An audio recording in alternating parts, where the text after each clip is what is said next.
Hey everyone, welcome back to High Ground Podcast. Once again, joined by myself, Landon, and our mascot Shadow, which will be reviewed after 100,000 subscribers on YouTube. Without further ado, Landon, what are we talking about? We are doing another retro review, Top Gun, the 1986 film directed by Tony Scott and starring Tom Cruise and Val Kilmer, and a great cast. The film has a straight 7 out of 10 on IMDb and a 59% on Rotten Tomatoes. Zach, what is your rating for this movie? I give it like a 8.9 out of 10. That's a good rating. Yep. Yeah. What the heck? Oh, I gave it an 8.2 Nice. out of 10. So, Yeah. do you recommend this movie? Oh yeah, 100%. Top Gun, maybe an instant classic. Oh, 100%. Yeah. Well, and so this goes way back with me because as a kid I watched this because this is my dad has a lot of favorite movies, but this is definitely his favorite movie of all time. Like, I'll come home some days and it's just he's watching this or the new one, and it's just like it's always on. He loves it. He's obsessed with Top Gun. So I kind of get it from him as far as like how I became a fan of it. So that's kind of also why I hold it in such high regard because I mean it's a great movie. For many reasons, but it is funny though because like every time I see or hear even talk about it, I'm like I just think of my dad. So that's cool. I agree. This is a great movie. Fantastic film. Danger Zone, great song. yes, that and Great Balls of Fire. Great Balls of Fire. Goose, played by Anthony Edwards, which is funny. Yes, it's hilarious. Because the current NBA star, Anthony Edwards, is a current NBA star. So, Bro, what if they just started calling him Goose? that T-Wolves. Ant-Man is no more. And then obviously Val Kilmer, legendary actor. Tombstone. Yeah, RP, man. That sucks, man. I know. That was recent. Tombstone, Batman, Weird Science. Great films he's been in. And Tom Cruise, who's obviously was in the Danger Zone. Oh my gosh. Mission Impossible. Mission Impossible, and also Top Gun Maverick. Obviously Tom Cruise is in he's Tom Cruise, Which that's fun fact too is talk about he does all his stunts and stuff. He actually flew some of the F-150s and planes in these movies. So like the new one especially. Yeah. He took his whole crew was like, all right, we're getting licenses. We're doing this. We're doing this right. Like we're filming this. That would imagine being in a film with Tom Cruise. You're just like, it would be cool. Waiver. No, literally. You might get hurt. Yeah, what are some of your favorite moments of this movie? There's a lot. A lot of the shots are just awesome. I mean, seeing planes just. That's the thing too. For it to be a military movie, give or take, like with airplanes and stuff. Yeah. And we really don't see a whole lot of like actual combat in both movies. Yeah. It's mainly just like more of an inside look of like what it means to like fly these planes. What is, the scenario some of these guys kind of go through, even though it's fiction, but it gives you kind of a little bit of an idea of how it goes.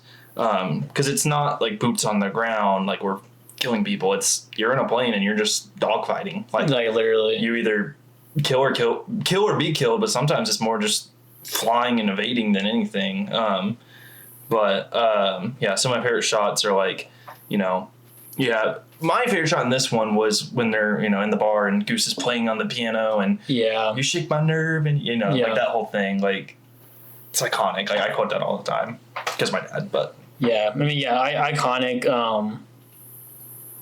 Everything in it is perfect. And like before CGI. It came out before CGI. So like all the playing and stuff, that's all practical. It's real. And it's actually done really good. Even like, I really like the scene in the beginning with the Polaroid. He takes a picture of the guy. He's like, smile. I'm like, that's great.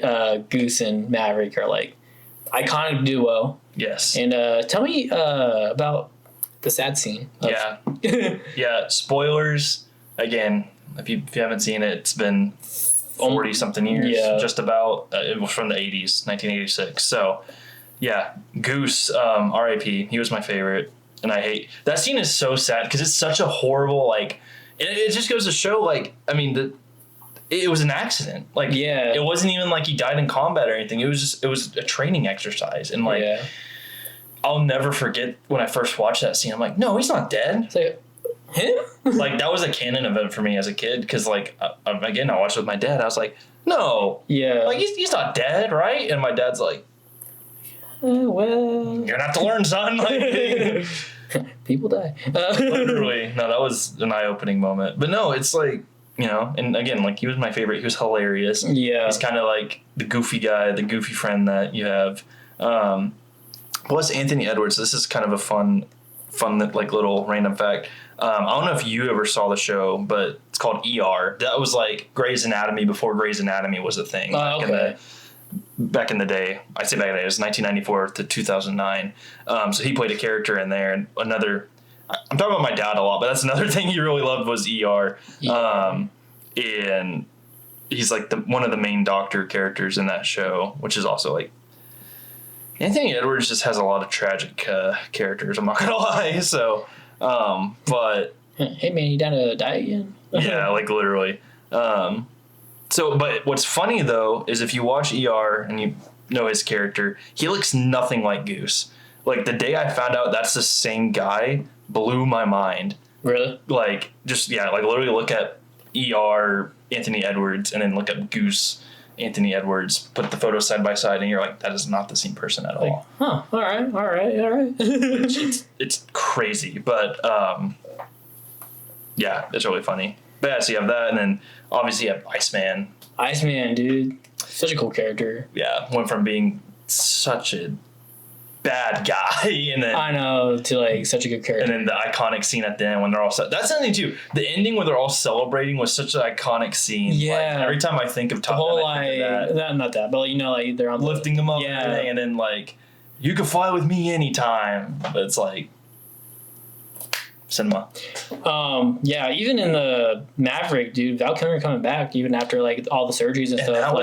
I cried. Like I cried when I saw that. That was pretty powerful, man. Yeah, I cried because it's like this is a real life thing. Like he actually has an issue with that. So that fact to see him back, talk to him, and it's like, man, it's like, and now it's even more sad because he dies in the movie, and then he died in real life, unfortunately. But Val Kilmer's amazing, and really, like he's like. I don't know. Every time I see him in a movie, I'm just like, heck yeah. He's like such a heck yeah like actor, literally. Like I don't know how to explain it. Bro's like a great actor, Yeah, he's phenomenal, man. Like he has an amazing legacy. I mean, you just can't help but not love him. Yeah. But then the Great Balls of Fire scene. Also, I want to talk about this dude Maverick rizzes up his teacher Charlie. Can we talk about Charlie speeding through traffic? Bro. So casually. Like, yeah, just another day. No, that was something too that like it's funny now, well, especially I know we keep talking about Maverick, but you watch Top Gun Maverick and they ditch that love interest completely and just pretend like which fun fact, his I forgot her name, but the love interest in Top Gun Maverick is mentioned in one line in the original Top Gun.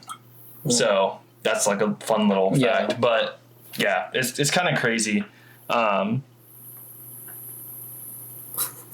don't even know what to say, bro. It's just so funny. Like it's such a different time, man.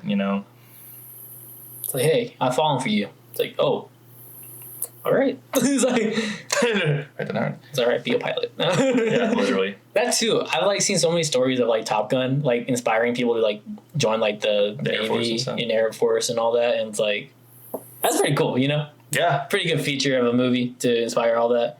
Top Gun, great movie, recommend it.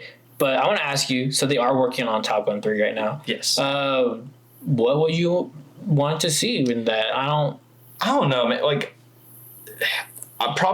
definitely more Rooster, like Miles Teller's character. Which great cast for Rooster. Yes, like he looks so much like Goose. It's insane. And he killed that role. But yeah, I definitely want to see more of his character and just kind of more of like how he turns out and everything. But if I'm sure Tom Cruise will return obviously as Pete, or Maverick, but I don't know. I don't know what the plot would be or how they would do it, but like I trust them because Yeah. I mean, when Top Gun Maverick came out, everyone had mixed feelings about it, and it was a great movie. Like I still love that movie. It was awesome. So I think they'll do a good job. And it's one of those movies too. Like story wise, I mean, the story matters, but it's more so just an appreciation of like all the effort they go through to like put that on the big screen. Yeah. You know, especially like the drone shots and everything. Yeah. Like from a cinematographer, I can never say that word. Cinematography. Yeah, that standpoint, it's really cool. Yeah. Something I really want to see is I want to see like a bunch of dogfights in Top Gun 3. Yeah. Like just like straight up like, oh, we gotta go back out there. Oh, we gotta like bam, bam, bam, bam, bam, bam. Like I don't know. Yeah, that's something that we haven't really seen with them as much. Like we've seen a little bit, but Yeah. to truly like, Dude, I want to see like maybe this is just me. I want to see Maverick just straight up like 1v10 dogfight and just dude, go off, bro. It's just like that would be cool. Straight aura farming it. I'm like, I don't care. Like I want to see that. Like, agreed. That would be really cool. but I don't know. Making like pilots like miss each other and I don't know. The whole sequence of that would be legit. Yeah, because we haven't really seen that with these movies. We've come close, and like I said, we've seen fights, but Yeah. they haven't really like made that a sole focus on a scene of showing that. Yeah. Do you have anything else on Top Gun? I mean, not a whole lot. Just again, like we kind of did this on the Footloose episode, but you know, some of these retro movies are so much to talk about, but some of them, like this one, again, this one's also an hour and 50 minutes. Yeah, exactly. short movies compared to the 2.5 hour movies. Yeah, but also like when these movies were made, they were made in a different time, and they were made like it was just straight to the point, you know. But yeah, there's a lot of the soundtrack was amazing. The pop culture references to this day are still evident. Like even I mentioned How I Met Your Mother on a previous episode, but again, there's an episode. It's a Halloween episode, and Barney, who's played by Neil Patrick Harris, dresses up as Maverick and like brings a suit for Ted, who's another character in the show, and is like, "Suit up, Ted." It's like, and he actually plays Highway to the Danger Zone when he pulls up. So it's a very funny clip. I highly recommend that show. But so yeah, like I said, it's just everywhere. Like I feel like it's referenced all the time, and it's something like my future kids will definitely grow up watching and stuff. Just because that's what I did with my dad. So it's a legacy thing, but that's cool. And I hope that if you haven't seen Top Gun, I definitely hope that you go watch it. Both of them, they're both really good. You'll turn on Danger Zone and you'll be like in your car. Literally, bro. It's the equivalent to like F1 right now driving. Yeah. So. He's flying. He's flying. And yeah, the director of Maverick directed F1. Joseph Kosinski. Yeah, that's all I got on Top Gun. Simple movie. Planes, good. Shades, good. Comedy, good. Death, bad. Yeah, literally. Pretty simple. There's romance.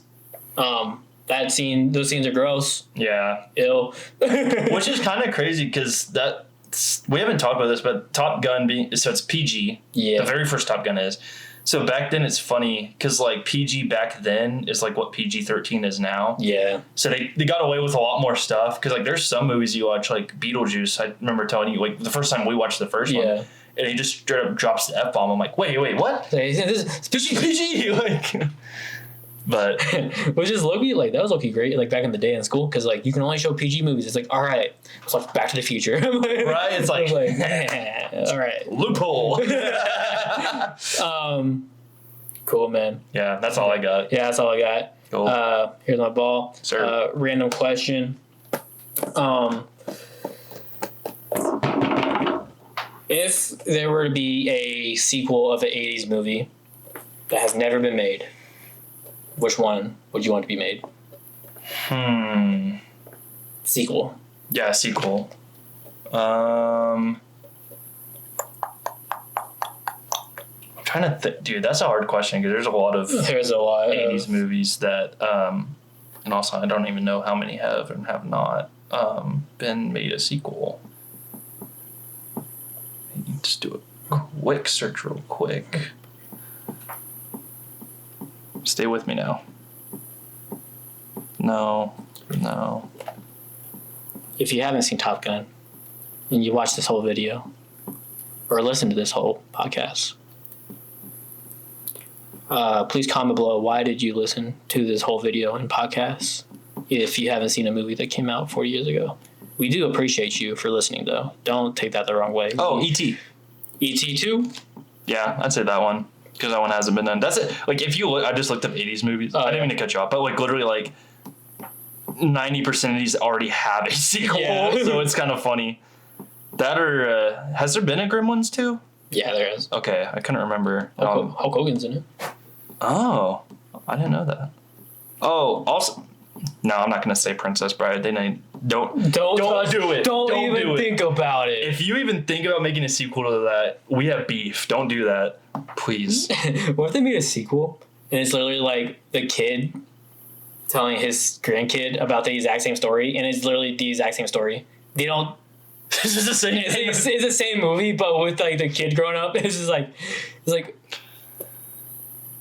money grab. Bro, That would be giving them ideas. Bro. That's crazy. Landon's trying to like. Don't do it. No, E.T. would be fun because if you want to be technical, they could connect the Earth to Star Wars. Just saying. Officially. Yeah. Oh yeah. Did you have a movie you wanted a sequel to? Oh, I did see one. That's all you did. So I feel like this movie would do really good now. So have you ever seen The Wizard? I can't say I have. So it's about this kid who's like really good at video games. Like he wins a contest and like plays Super Mario 3. Is it kind of like what's his name in the Minecraft movie? It's that guy as a kid. Yeah. Like, but he's not like all hotshot or anything. He's just not like like a that, normal but just kid. he plays Yeah. So I want to. I guess that is technically the sequel, but I want like a sequel to that. But it's like one of the modern games. That would be cool. Like Call of Duty or something, and like I feel like that would resonate a lot with like the kids today. It's like, oh, this guy's really good. Because that's the thing now. Is like there's competitions and stuff. Well, it's literally. I mean, you have like Ninja and all that. Like that's. Yeah. So That would be cool. I think that would be good. Or actually, a Flash Gordon. A Flash Gordon sequel. That would be fire. I would watch that. Or I don't know about a full-on remake, but you know what I mean. Like, I didn't think about remake, but I'm like, I guess they could, but I just don't want the original to be forgotten with that. that's my only beef. That's the only beef with remakes sometimes. Yeah, they it's try to like do that because like the Running Man, they're doing that with Glenn Powell.